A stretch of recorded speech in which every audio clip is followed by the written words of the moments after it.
What's going on, guys? It's your boy. Welcome back to another video. Today we are going to be talking about the latest installment in the Ghostbusters franchise. We got Ghostbusters: The Frozen Empire. Let's talk about it. Modern movie review. Alrighty, so right off the bat, I'm going to go ahead and issue a spoiler warning as per usual.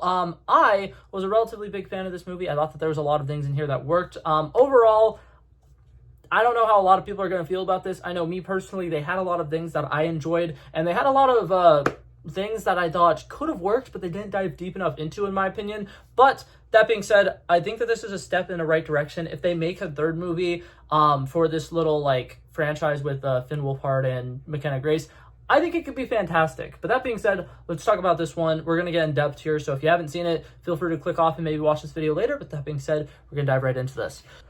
Okay, so right off the bat, I want to go ahead and talk about what I think is one of their strongest points in this movie is they do a lot of good stuff with actually expanding the lore of the Ghostbusters stuff. I think that one of my favorite things about movies like this and franchises like this that are being expanded upon is the fact that sometimes they introduce us to things that are really cool, and they don't necessarily need to be things that we need to know in this movie. And I know some people are going to be like, that's terrible. Everything in a movie should be important for it's that specific movie. But that being said, they showed us that they are expanding the brand for Ghostbusters. The Ghostbusters used to only work out of this one firehouse, and now on the other side of the bridge, they have another building where they are hiding a bunch of ghosts, and they're now able to start studying ghosts and doing a lot more research on ghosts, which I think is a really cool concept. And I think that overall, like I said earlier, if they make another movie, I think it's in a really good spot to be able to just focus on that movie itself. Because as far as I'm concerned, this movie, when it is focusing on its own stuff, works really well. I think that the family dynamic here works really, really nicely. I think that all of the characters with McKenna Grace and Finn Wolfhard, Paul Rudd, all of them, fantastic family dynamic. We get to see the four of them working together as Ghostbusters, dealing with a little bit of family drama, and Paul Rudd's character learning how to kind of be a dad for these two young characters. It's great. I really like all the stuff that they do with that. I think that him trying to gain their respect in kind of a stepfather way after trying to just basically be friends with them for the last couple of years is really interesting. And I like the way that they go about that entire conversation and how they have a bunch of different little motivational speeches here and there, and how they have a lot of just different moments where Paul Rudd just gets to be a dad. I feel like anytime he's a father figure or he's a teacher, he's really, really good. And in this movie, he's technically both, which I really like. And overall, I think that the humor in this movie works incredibly well as well. Once again, we bring up Paul Rudd. He's absolutely fantastic in this. All of the side characters, Patton Oswalt's only in it for a little bit, but he's hilarious when he's in it. Kuman Nemalan, I don't know how to pronounce his name. I'm going to put it up on the screen. I tried. He is absolutely hilarious in this. I think that he's definitely a standout. Walking out of the theater, I will definitely be thinking about his part a lot, because at first when he shows up, you're like, okay, cool, he's just going to be in this for a little bit. But then he ends up coming back later in a big way, and I think that everything that they did with his character worked relatively well, and I feel like he's one of those side characters that actually felt necessary for this movie, whereas, like I mentioned before, Patton Oswalt, he's somebody who, it's cool having him in there here for this little bit, but him just having that one scene and then being out of the movie is perfect. We kind of needed more characters like that, because with them doing their world building and expanding a lot, there's a lot of Ghostbusters in this movie, and I feel like that kind of becomes a problem whenever we're getting towards some of the stuff in the later parts of the movie. And I thought part of the reason we were expanding this so much is because whenever the thing got released out of the bag, what's it called? Basically, evil ice monster giant god dude is stuck in the little orb. I was expecting once he got out of that orb, he was going to create an army of ghosts, and there's going to be ghosts all over New York. And that's why it was important that we were setting up that there are, at least 10 Ghostbusters now, and they all have uniforms with their names on it, which means these people are expected to go into the field, which is one of the reasons why there's a joke, and it's in the trailer, where they're like, Melnut's in uniform, and they're all shocked that she's in uniform, but I'm like, it has the patch that has her name on it. They've had this uniform ready. They knew she was going to be in uniform at some point. And then Podcast, he's there on a summer vacation, but he also has a Ghostbusters universe that already has his name on it. And they just have those Ghostbusters uniforms with everybody's names already sewn into it, and you can't be like, oh my god, wow, this person's wearing a uniform. That's shocking. I know it's such a small minor thing, but I just thought it was interesting that every single character, even Podcast, who's just they're out of luck for whatever reason, they were ready for him to just put on the suit.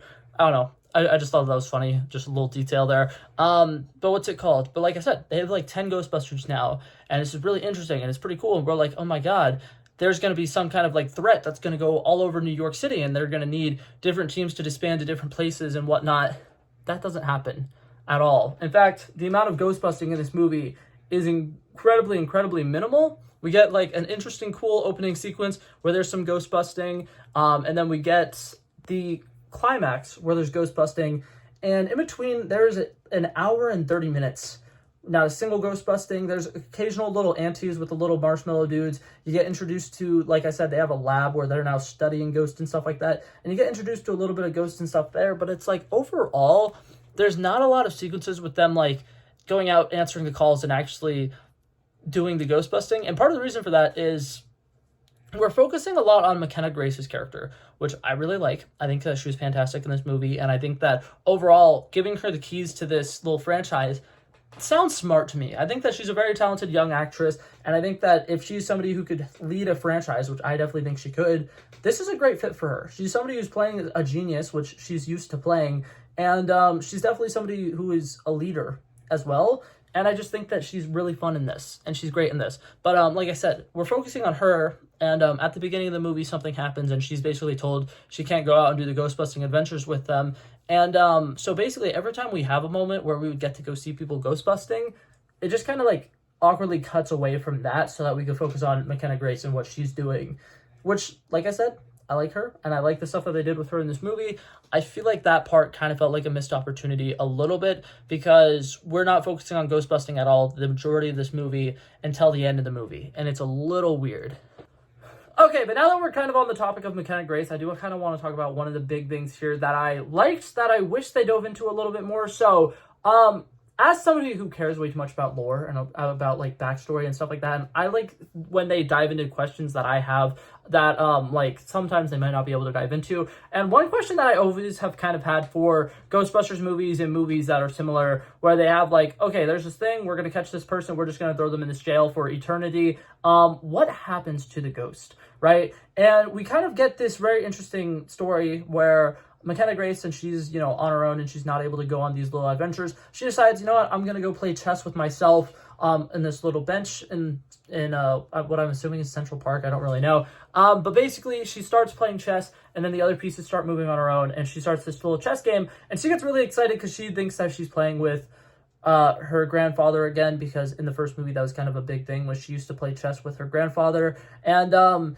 it's very interesting how here she's playing chess with somebody, the person appears, we find out her name is Melody. She's somebody who accidentally like lit her house on fire, and all of her family is dead now, and she's a ghost. She goes around, she likes like scaring people and haunting people, which I think is adorable. And there's a lot of like fun stuff to be had with the whole concept of McKenna Grace's character, Phoebe, is now starting to be friends with a ghost. And usually they hunt ghosts, they put them in this little proton pack, and then they put them in this giant tank under their, little fire department place.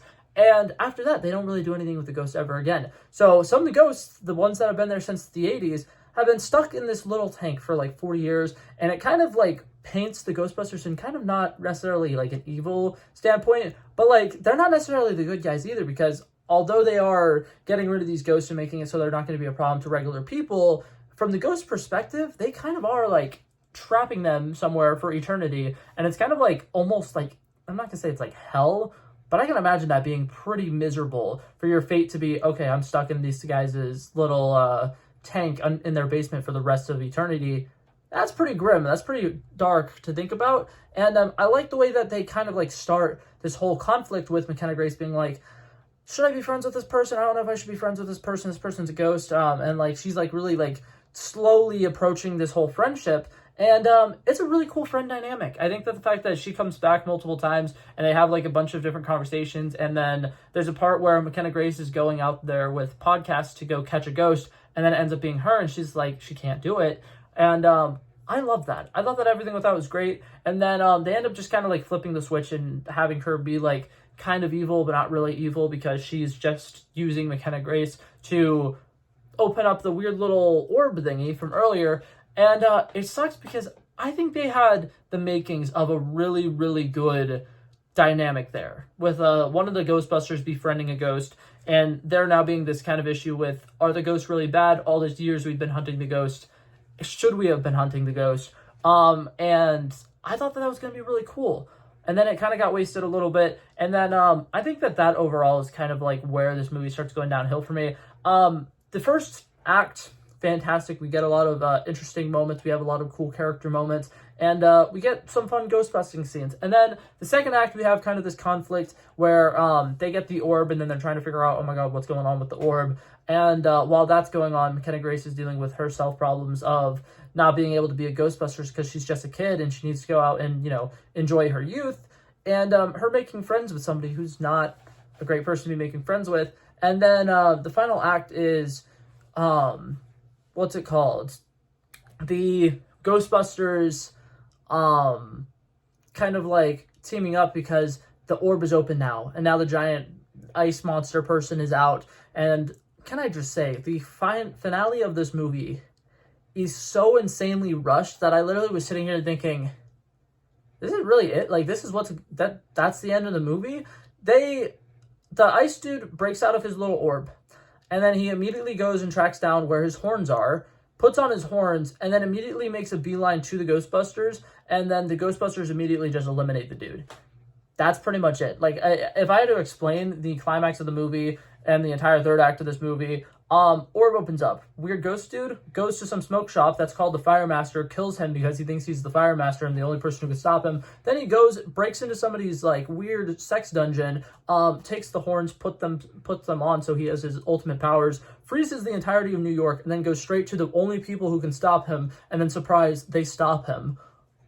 That's what happens. That's the final act. And it is so anticlimactic. All of this build-up led to absolutely nothing. And it's really weird because, like, they literally basically show that to finish off this villain person who's been described as super powerful and literally a god, it took, like, it could have taken 3 people to stop him. Because what it is, what's it called? Phoebe, using her little what? Oh, man, I can't remember what it's called. The little, proton pack, is that correct? I don't know. It's her using her little proton pack, and then like the 4 of them, like her whole family or whatever, comes together with her to help her like hold it steady.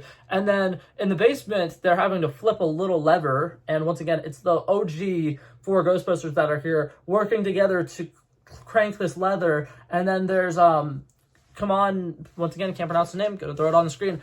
His character, the Fire Master, doing something with fire and just kind of like doing that.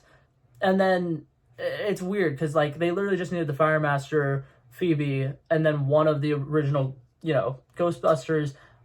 But it took 9 people to do something that seems like it could have only taken 3 people because there's only 3 different things going on.